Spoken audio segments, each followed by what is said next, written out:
guys, welcome back to my channel. So today we are doing an art video, and it has been a while since I've done an art video, but before we get into it, make sure to like, subscribe and turn on the post notifications for more videos. And I do have a bit of a cold, so I may be sniffling a lot. So today I'm going to show you how to make these. So you can either do a blossom tree or you can do a wolf. And today I'm going to be doing the wolf, but in order to know how to do the blossom tree, make sure to check out my blossom tree art, because that tells you all the techniques of that tells you all the techniques of how to make that blossom tree. But as I said, today we are making the wolf. So I'm using Silky Twisters, but all you need is a crayon or water paints, as you can see, and you'll need a pencil, and you need, for the water paints or crayons, you need 3 different shades of blue from darkest to lightest, and 3 different shades of purples and pinks from darkest to lightest, and you need white, grey and black. You also need a black pen or Sharpie, and you also need scissors. So yeah, so let's get on with the background of the picture. So I've already ordered all of my crayons in the right order, so I'm going to start from darkest blue to lightest.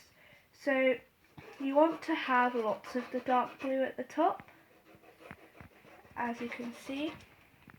And I've done this sort of technique with a sunset picture I did.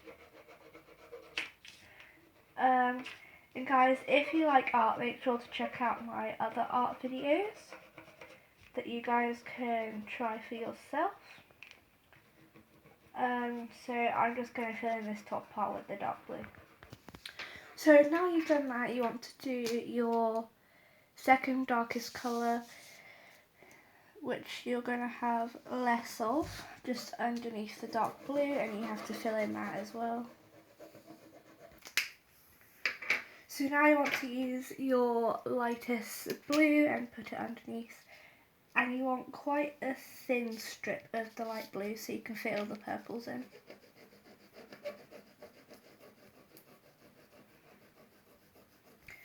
So guys, I actually forgot that before you do this you're supposed to draw the rock that the animal or blossom tree stands on, but luckily I've left enough room, so I'm going to do that now.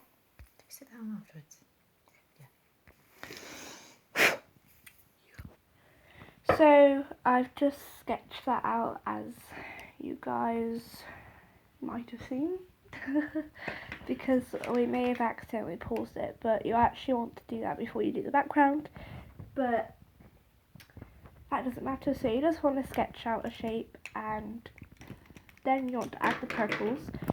And the tip is, for the dark purple, is you want it to join up with just below the point of the mountain. And also, when you're colouring in, make sure to avoid the mountain, because it needs to be black, because it's going to be like a silhouette. So yeah, hopefully I didn't say that twice, because it looked like it was paused, but now I'm just going to colour in the purple. So once you've done that, you want to take, well, I call this a magenta, so after you've done the dark purple, you want to take the magenta and do it to the next bump on your rock. And it doesn't matter if you put different colours over the other colour by accident, because it actually looks good, because it's more of a blended effect. If you, when you're making it wet, you rub it in. So that didn't take too long. Also, using these crayons actually takes less time to do the whole thing. And now I'm just kind of colouring the bottom part in the lightest pink. So before you apply water to your crayon, or if you've used watercolours, you have to take your black crayon. You can use a Sharpie or pen, but using a black crayon texture, it creates a rocky effect. So you want to colour that in before you blend it all together.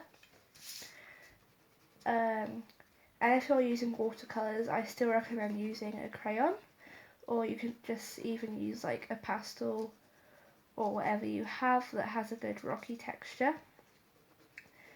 And you want to pretty much cover the whole thing so it really stands out. If you still leave some white, it gives it even more of a rocky texture like that. So now you want to take a paintbrush and water. On the biggest patches you've done for the background, you want to use a bigger brush to cover it all. And the worst part about doing art is you have to wait for it to dry. So once you've completed the background, you just want to wait for it to dry. But now I've done that, I'm just basically going to start so I'm starting over that, and then I'm sort of dragging it in to the lighter blue to give it more of a blended effect. And then you just continue doing the watercolours, and you just do that through the whole thing. So you can also dab it with tissue, but my brush was a bit dirty, so we had to dab it.